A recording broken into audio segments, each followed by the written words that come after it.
Hello,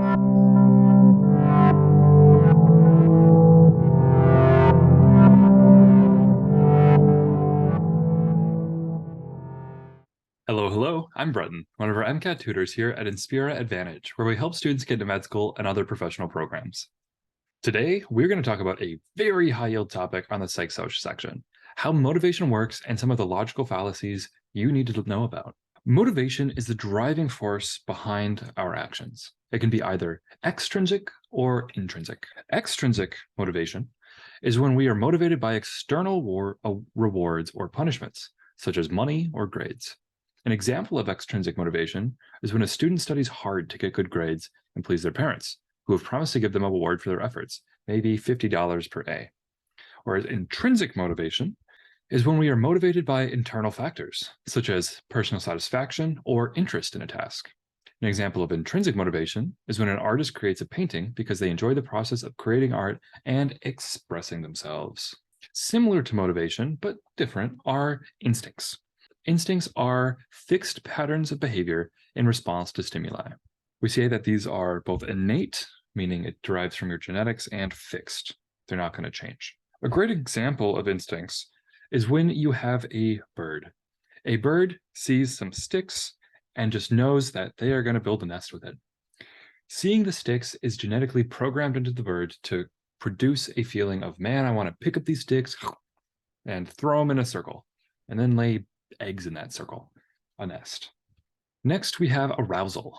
Arousal is the state of being awake and reactive to stimuli. An example of arousal is when a person feels awake and alert after drinking a cup of coffee in the morning, like I just did.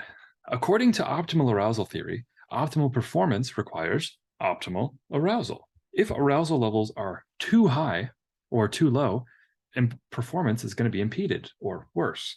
An example of optimal arousal theory is when an athlete performs better when they are just excited enough, neither too jittery or sleepy. Let's explain this graph a bit more closely. We've got low arousal on the left, high arousal on the right.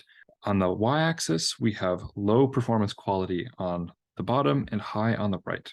So the goal here is you want to be somewhere in the middle. You want to have medium arousal, which it has really practical implications for you studying for your MCAT.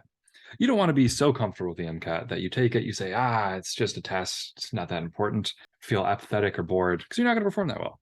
But you also don't want to be freaking out when you see the MCAT to say, oh my God, I haven't studied at all, what am I going to do?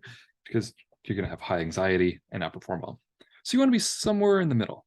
And what can help you hit that optimal arousal for the MCAT is taking a lot of practice tests.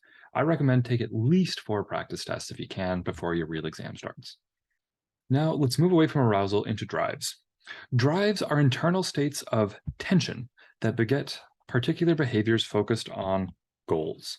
There are 2 different types of drives the MCAT's going to test you on: primary and secondary drives. Primary drives are related to biological processes, such as hunger, thirst, or sex.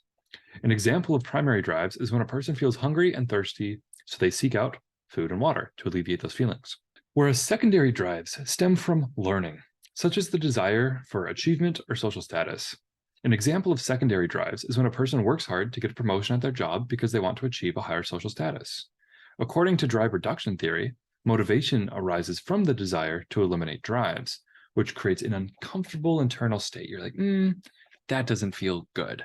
So I want to fix that.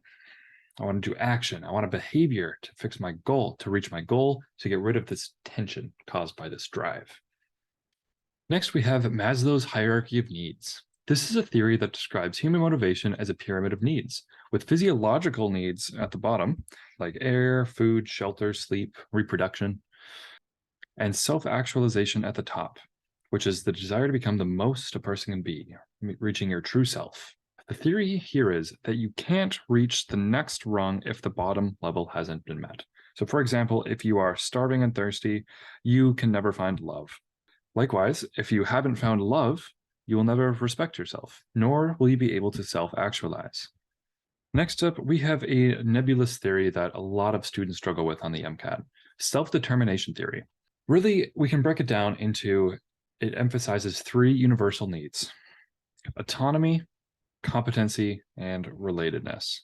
Autonomy is the need to feel in control of one's life or actions.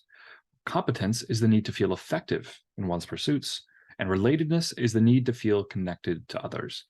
An example of self-determination theory is when a person feels more motivated to complete a task when they have a sense of control over the process, feel competent at doing it, and are feeling a relatedness to another person.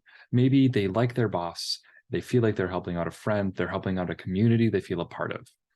And if all three of these are complete, they're going to feel extra motivated to do well. Next up, we have incentive theory, which is a lot more straightforward. This theory is exploiting the motivations as the desire to pursue rewards and avoid punishments. An example of incentive theory is when a person studies for an exam because they want to get a good grade and avoid a poor one. According to the expectancy value theory, the amount of motivation for a task is based on the expectation of success and the value of that success. So basically, expectancy value is saying, if you think you're going to get a lot out of it, you're going to put a lot into it. Now, opponent process theory explains motivation for drug use. As drug use increases, the body counteracts its effects, leading to tolerance and uncomfortable withdrawal symptoms. An example of opponent process theory is when a person takes a larger dose of a drug to counteract the body's increasing tolerance to the drug's effects. Now that we know all about motivation, it's time to talk about different logical fallacies that you need to know for the MCAT. We've got the house money effect, gambler's fallacy, and prisoner's dilemma. Let's jump on into it. The house money effect is a cognitive bias that refers to the tendency for people to become more willing to take risks after experiencing a prior gain. This effect occurs because people perceive the money they have won as house money rather than their own money, and therefore feel more comfortable taking risks with it.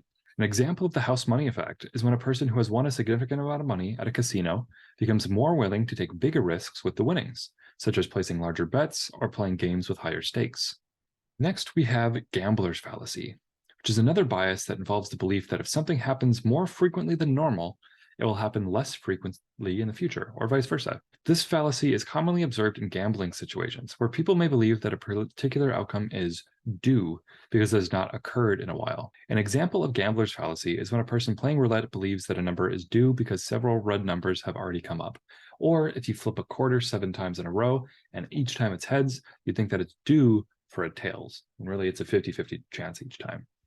And finally, we have prisoner's dilemma. This is a classic example of game theory problem.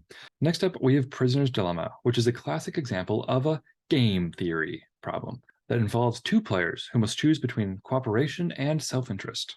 The dilemma arises when the best overall outcome is for both players to cooperate, but each player has a greater incentive to betray the other player in order to gain a personal advantage. An example of prisoner's dilemma is when two criminal suspects are questioned separately, and each is given the opportunity to betray the other by confessing to the crime. If both subjects remain silent, they will both receive a lesser sentence than if they both confess. However, if one confesses and the other remains silent, the one who confesses will receive a lesser sentence than the one who remains silent. If both confess, they will both receive a harsher sentence than if they had both remained silent. Now you are equipped with this high-yield MCAT knowledge and are ready to crush the Psych-Soc section. Thank you so much for watching our video on motivation and fallacies, and I will see you next time.